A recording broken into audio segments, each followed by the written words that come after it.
if you can wait till it uploads, it Yep. will so we'll know that. All right.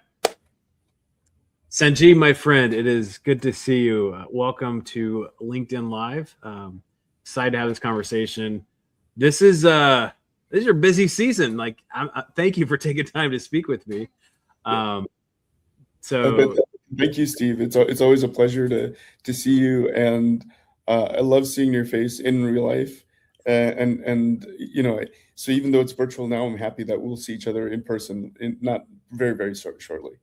I'm going to ask not for a single selfie, but I think we're going to have multiple selfies. So for anyone that has buried their head in the sand or been under a rock, Sanjeev, you were once called the godfather of the financial ecosystem, I think. Maybe get that a little wrong. Yeah. But your busy season, FinTech Meetup, it's coming up here in a few weeks. Definitely one of the can't miss finance conferences.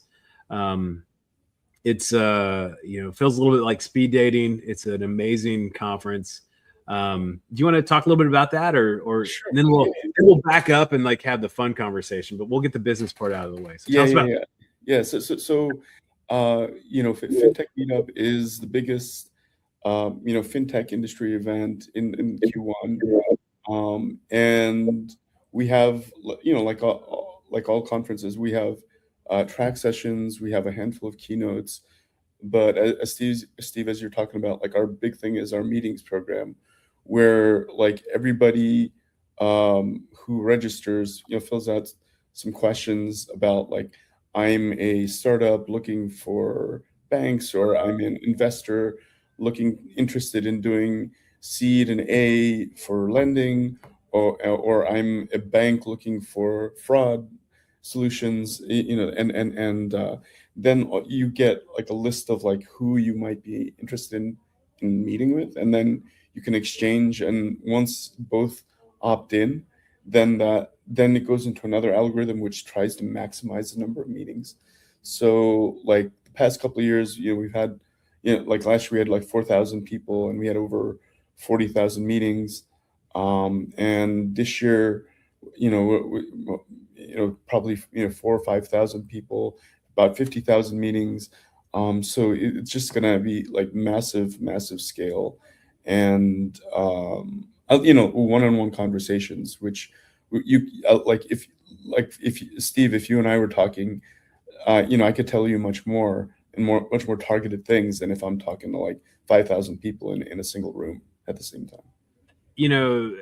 So I'm going to dive into Money 2020 later because you're one of the first employees there. But for me, and just building on that, last year, that week, I had FinTech Meetup. I had over 50 meetings that I took place. And what other place can you go to and in a 4-day span have that many meetings that are not just random meetings? Like, these are legit.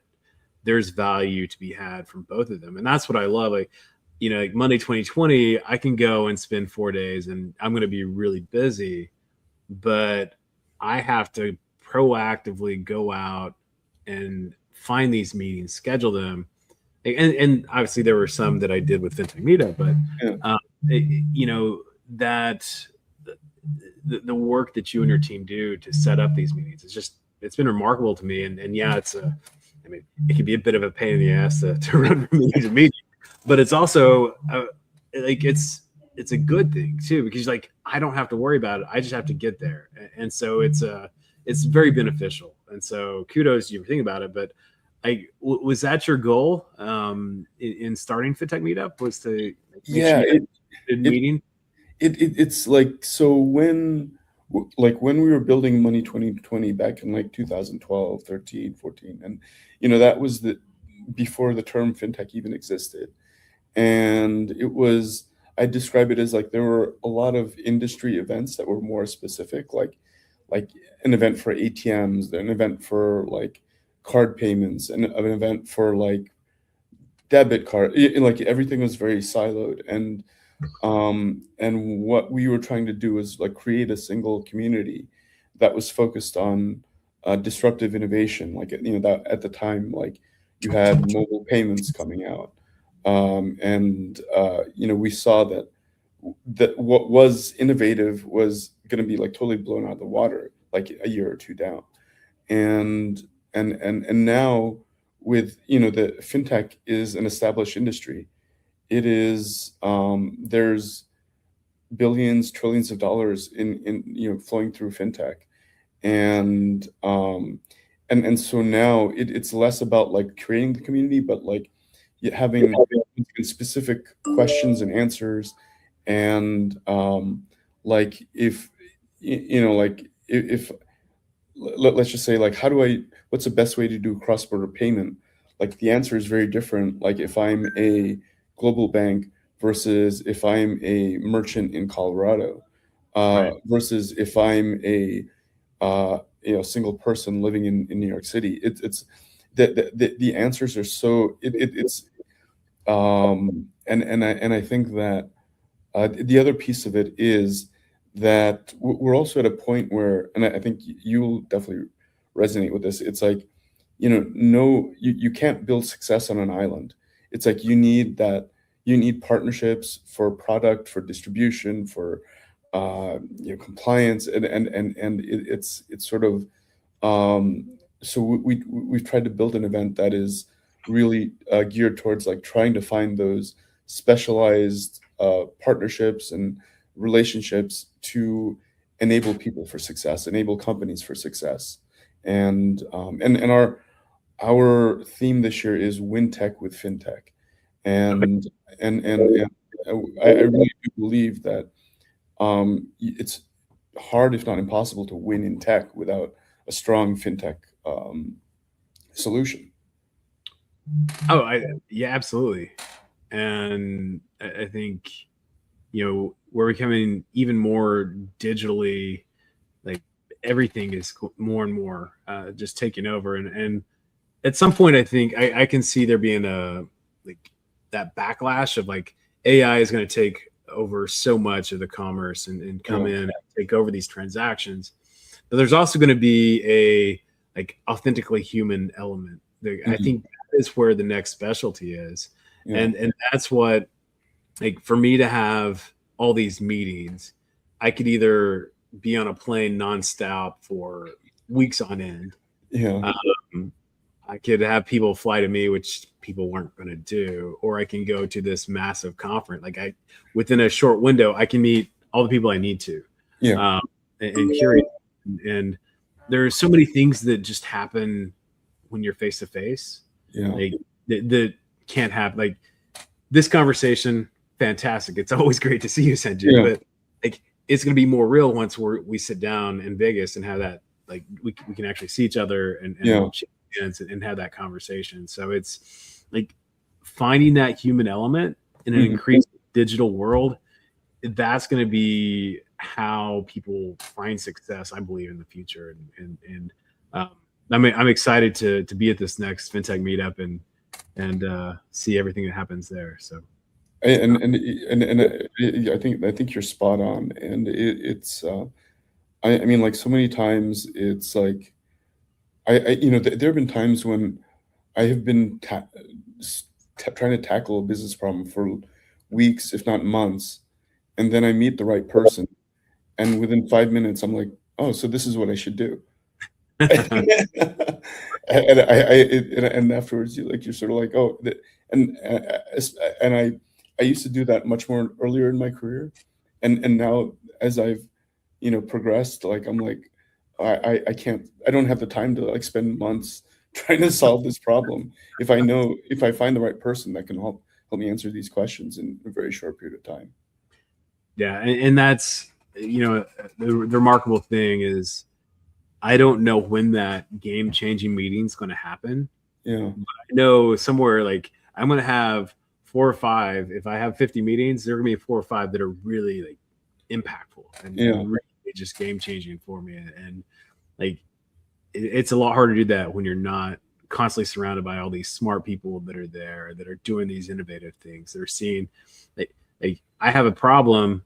Somebody may be creating that solution already, Yeah. I just don't know about it. And so why not go and figure that out? I mean, the other thing that sort of, and I think you're like a perfect example of this, is that like what we're doing is very hard, and like it is often thankless, and and then like to be very personal, like when I met you, I was like, your energy just like jumped off in like real life, and I was like, it made me feel like, okay, yeah, I can get through this. It's I don't want to, yeah, obviously, like like when we talk, we'll talk about intellectual things and engage our minds. But I do think that like engaging person to person, that's also like something I get out of my, like when I see you, like I inevitably I'm always walking away with more of a spring in my step after I see you than before I see you. Well, thank you. I take that as a huge compliment. Yeah, I thank you, I guess is all I can say. But I think you're not like, it's also something you provide too. Like, Mhm. you see LinkedIn and all those selfies. Everyone wants a selfie with Sanjeev. Um, that's why I want more than one. Um, but no, I think it's, anyone can do banking. Anyone can do a debit or credit. Mm, Those aren't like exciting things. you know, Can you be authentic? Can you be yeah, yourself? And can you resonate with others? And that's, I've had a conversation. Like, I grew up in operations. That was mm, my bread and butter. yeah, I'm married to someone who was in sales, yeah, like, and very different like modes of operation.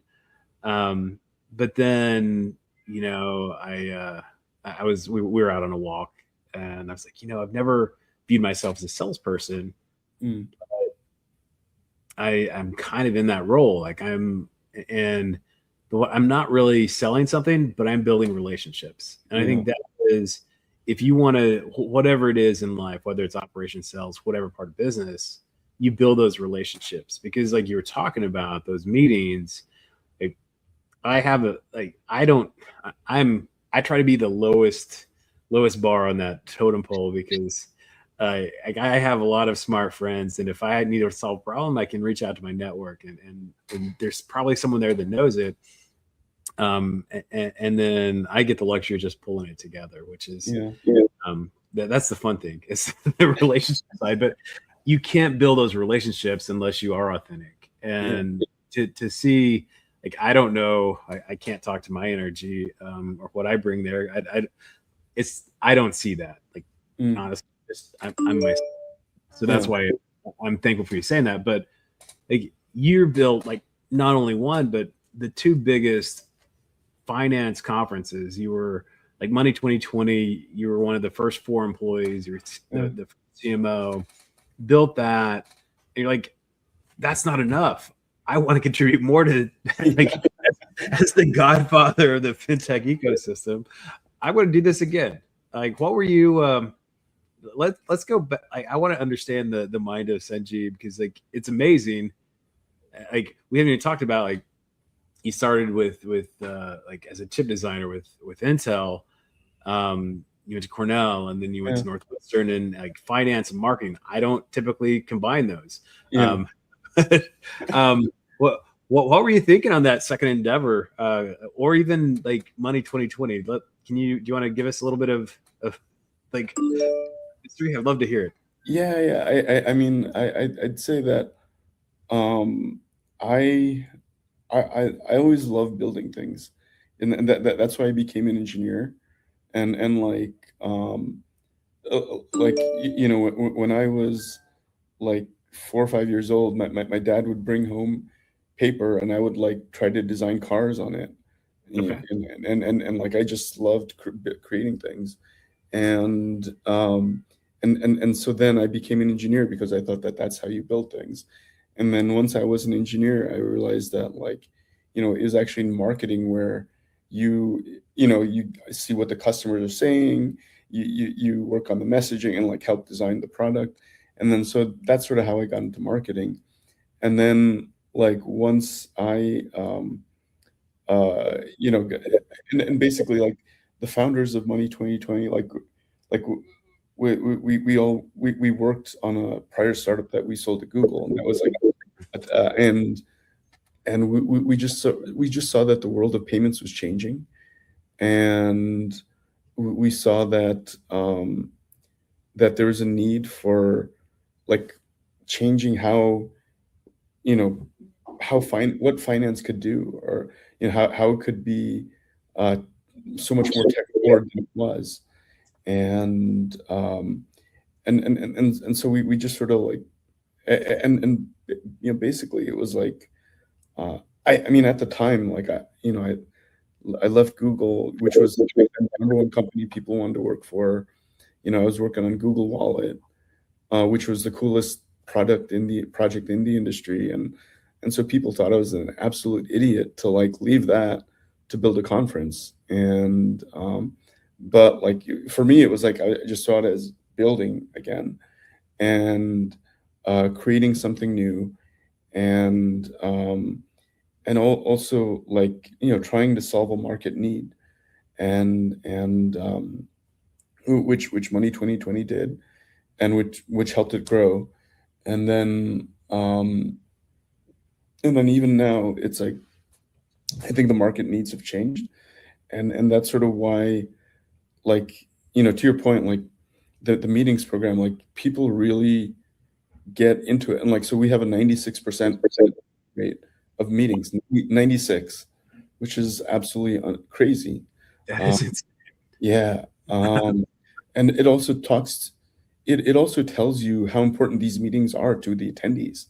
Like it is like super important that they do these meetings, and that they, and it also shows you how much they value these meetings. And for me as well, it's like, that's why I feel that responsibility of like, we need to deliver on this, because this is critical for like thousands of people, thousands of leaders in the industry.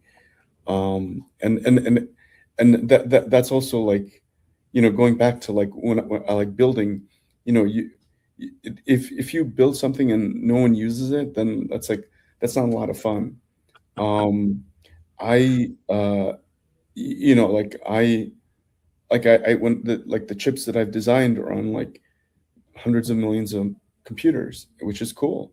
And it's like being used, like it's been used millions or billions of times. It's really neat. And then so similarly, it's like it's fun to work on, build things that get used and are important in the world. No, and you guys are absolutely executing. Like, it is amazing. Like, if FinTech Meetup, it doesn't solve a single need, it solves many needs. And that's the remarkable thing to me, is if I'm building a company, I can go have guaranteed meetings with bankers. Yeah. I can find funding that's there. Like, if people are looking to invest, if I'm looking to invest as a VC or whatever that is, I can go and get like whatever phase they're in. It's so many facets, like multifaceted problems are being solved in a very short time frame, which is just amazing to me, that you can do that. So kudos to you and your team, because it is really phenomenal what you guys are doing. Thank you. Sure. Yeah, it's and like none of this would not, if the community did not value it and treat it as something important, like it wouldn't work either. So it's like our goal is just to get the pieces there and have everybody use it. And that's what I love about this space, is that it's not a zero-sum game. It's not I win or Sanjeev wins. Like, we're not in that. It's I partner with fintechs to then go to market together, and then we can, like, your success helps my success. And that's whether it is a fintech that you're embedding into the bank's ecosystem, whether it's a sponsor bank that you're embedding the bank into the fintech's ecosystem. Both of those plays, like mutually beneficial interests, like success helps each other. And that's what when people come in, and it's easy to do, is like I'm I like it's all about me and what can you do for me. You're not going to find those relationships, those meaningful meetings, but Yeah. it's remarkable. Um, just the opportunities you guys have built to have these open conversations and dialogue. There'll be meetings where you're like, okay, it was nice meeting you. Yeah. It's great to have a connection, but and then you're only like, oh my word, I can't believe I haven't met you yet. I'm Yeah. so glad you walked in my life, and so Yeah. it's you never know what you're gonna get, but it's always fun to have those, and especially the surprises. Wow, that is really cool and amazing what you're doing. Yeah. I mean, I'm curious, like how did you get into this industry? It's like it's I mean, I started with Jack Henry, yeah. and I was a non-tech, and I taught myself to code, and then um, thought I got away from banking. I went to AT&T, and then I went to Citibank, and then I went back to Jack Henry. Yeah. Um, and then when I joined a community bank on 7 years ago, I updated the tech stack. I'm like, I don't know what BaaS is. I just Mm. know I've got to figure it out. That's where it's Yeah. going. And so building my network, started having those conversations. I'm like, this is the future of banking. We've moved past you come to the branch, come to that brick and mortar. How do I take my product outside of the branch and enable Yeah. that? And it's I'm not I've never been a true technologist. I've never been a true Yeah. banker, but Yeah. I can work in both worlds. And so Yeah. finding that sweet spot, it's evolving. It's evolving so fast. And Yeah. I think I mentioned this. I think today, like banks, the majority of banks are still sitting in their branches when their customers come to it. Yeah. They don't realize that they need to be finding those distribution models of embedded Mm. finance, fintechs that take their product and go out Yeah. very quickly. I think we're going to have this next iteration where agentic commerce, whether that's the bank agent or the fintech's agent, whatever that is, there is no human involvement in that financial transaction for the vast majority of them. Like I'm saying, I'm authorizing an agent to go work on my behalf. Mm. You have an agent that's going to operate on your behalf. That Yeah. transaction, I'm not going to see that. So how do I get in front of that? How do I do that? And that's the fascinating thing for me to think about is how can I make sure that my bank, my brand stays relevant? Mm. Because if you asked me 2 years ago, 3 years ago, whatever that, like agentic wasn't on the table. No. It was about new distribution models. And now it's just so fast. Like we have a very short window Yeah. to act and take advantage of this. Anyways, I'm getting off on a soapbox in a tangent. Yeah. Where do you think banking is going, Sanjeev? That's I definitely agree with you that it's it rather than like you said, it's like you had to go to the bank, and now the bank has to come to you, and it is it's sort of like I mean, for like another analogy I like to think about is like just even in terms of like other types of media, even like movies or TV shows, for example. You used to have to go to uh, it 40 years ago you had to go to a movie theater to watch a movie. Then 30 years ago you could pull up cable and like watch it on cable. And then 20 years ago you could go to a video store, and then starting from 10 years ago it started to come to you, and it's like so this like the trend of media is, well, first of all, it's become much more fragmented, it's also been like much more like, yeah, like I said, delivery to rather than you go to, and it's and I think what you're saying as far as like agentic commerce and things like that, I think that really does fit into that. Um, the and the flip of that is that changes what is important, or and how you do things like like if you go to a branch, it's like from a identification and fraud and perspective, it's like if you're at the branch, you're giving cash. That's like much less worrisome. It's much less convenient. But now we're going for convenience, but then you have to worry about fraud and things like that so much more. So it's like I think that that always has, like, those trade-offs always have like sort of a way of coming out in terms of like who makes money in that tech stack, if you will, and how they make money. And so I think that will change a fair amount.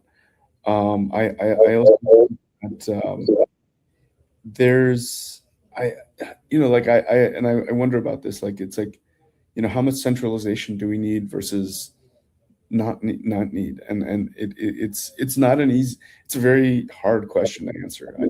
I think it's impossible to answer at the moment, but it is, and there are multiple ways it could play out. Like we could see massive consolidation. I don't think we'll ever have the U.S. where it's 4 or 5 banks like you see in Europe, but like it's not going to be the 9,000 financial institutions, both banks and credit unions. It's not going to be the 4,000 banks that we have today. It's that magic number, I don't know, but it's the banks that are alive or relevant, at least, ones that are going to be taking action today. Like having that niche product, that niche offering, that distribution model that resonates and makes sense. Like it's stable coins, right? Like we talked, it's an ever hot topic, but the effect that a stablecoin has on a bank's capitalization, people don't realize. Or like that's the challenge, is I can no longer leverage this as a traditional deposit if I was stablecoin. So, and I'm not gonna harp on stablecoins, but like those are the things that, 2 years ago, stablecoins weren't really part of the conversation. Or like crypto was the first crypto winter, and crypto was a dirty word, and anything digital native was the same. Like it had that guilty by association. And now it's the hot topic. But as a banker, like if I'm providing financial services, I have to think through, what does that do to my cap structure? What does that do to my product offering? How do I facilitate this in a meaningful way to my customers that want it, while not creating the past? And it's ever changing. It's just remarkable to me, like everything that is happening, the pace of change, and how we adapt to it. Anyways, again, it's really hard to keep up with it. There's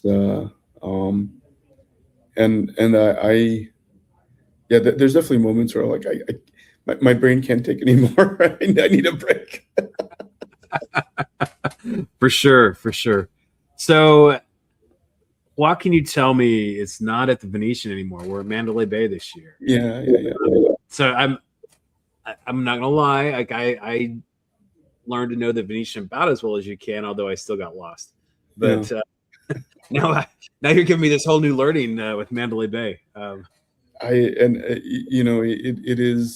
It's also, well, what I can say is also like a big convention space. So with like a lot of restaurants, new places. So I'm actually looking forward to like trying out some of the new places, and it's and there's definitely moments where I'm like, I used to go to the Venetian. I'm like, man, I was just here 6 months ago. I'm not ready for this yet. So it's a new space. It will be, if you're staying at the hotel, it's supposed to have one of the nicest pools in Vegas. Nice. And like with like sand and stuff like that. It's like a really nice pool. So if you're there, I would try to set up some time to like.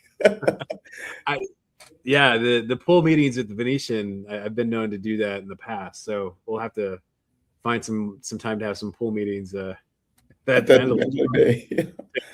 As well.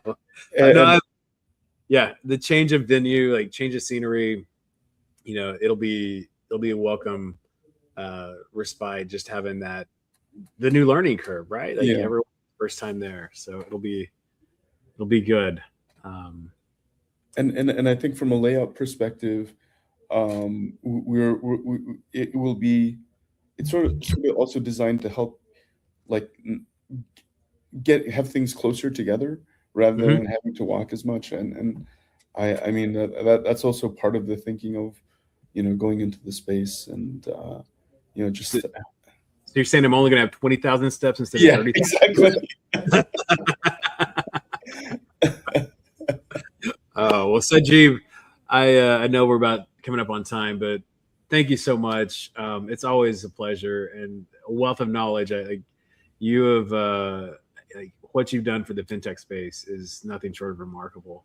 And I can't wait to see you in a few weeks and get that selfie.